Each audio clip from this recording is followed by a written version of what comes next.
Sunday vlog என்னன்னு பாத்தீங்கன்னா, முழிச்சதும் அப்படியே வண்டி எடுத்துட்டு ஊர ஃபுல்லும் அப்படியே ஒரு ரவுண்ட் அடிச்சு சுத்திட்டு, மறுபடியும் வீட்டுக்கு வந்து குளிச்சு முடிச்சுட்டு, தலைக்கு இந்த அருமையான சீரம் யூஸ் பண்ணிட்டு, என்னோட நண்பர் பிராங்க்லின் ப்ரோ குடுத்த இந்த சென்ட தான் கொஞ்ச நாளா யூஸ் பண்ணிட்டு இருக்கேன். எல்லாம் போட்டுட்டு வீட்டுக்கு வெளிய வந்து பார்த்தா, என்னோட வண்டி வெயில்ல மண்ட காஞ்சு போய் நின்னு. அப்படியே வண்டி எடுத்துட்டு போயிட்டு இருக்கும்போது, போற வழியில ஒரு கரும்பு ஜூஸ் கடைய பார்த்தேன். அங்க கொஞ்சம் கரும்பு ஜூஸ் வாங்கிட்டு, அதே கையோட என் ஒய்ஃப் வீட்டுக்கு போயிட்டேன். அங்க பாத்தீங்கன்னா, என் பையன் பொண்ணு 2 பேருக்குமே கரும்பு ஜூஸ் ஊத்தி குடுத்தேன். அவன் வேற லெவல்ல குடிச்சிட்டு, பை டாடின்னு சொல்ல, சரிடா அப்படின்ட்டு நானும் வீட்ல இருந்து கிளம்பிட்டேன். அங்க இருந்து கிளம்பின நான் லிட்டில் ஃப்ளவர் ஸ்கூல் பக்கத்துல இருக்க பிளானட் சோடா கடையில ஒரு ஷாப்பிங்க போட்டு, இந்த வெயிலுக்கு ஒரு ஜூஸ வாங்கி குடிச்சாச்சு.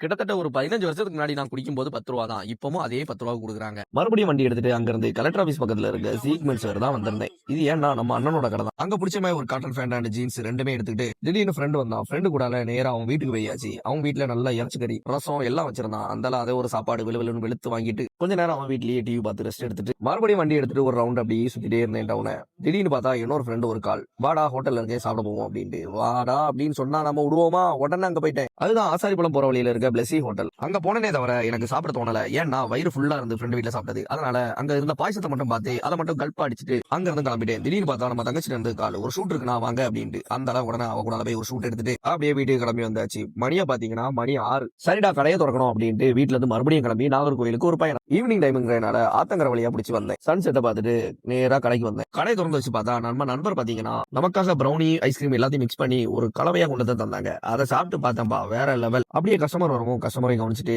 திடீர்னு பார்த்தா நம்ம 2 தங்கச்சிமார் வந்தாங்க. அவங்கள்ட்ட பேசிட்டு அவங்களையும் வீட்டுக்கு அனுப்பி வச்சுட்டு கடையை க்ளோஸ் பண்ணிட்டு வீட்டுக்கு கிளம்பிட்டாங்க. இதுதான் சண்டே என்னோட லைஃப்ல நடந்த ஒரு பெரிய விஷயம். இந்த மாதிரி வீடியோ தினமும் போடலான்ட்டு யோசிச்சுட்டு இருக்கேன். நீங்க என்ன சொல்றீங்க? மக்கள் நீங்க ஆதரவு தந்தீங்கன்னா இந்த மாதிரி தினமும் நான் வீடியோ போடுறேன். அதனால கமெண்ட்ல உங்களோட விருப்பத்தை சொல்லுங்க. அப்படியே நம்ம பேஜை கொஞ்சம் ஃபாலோ பண்ணிருங்களேன்.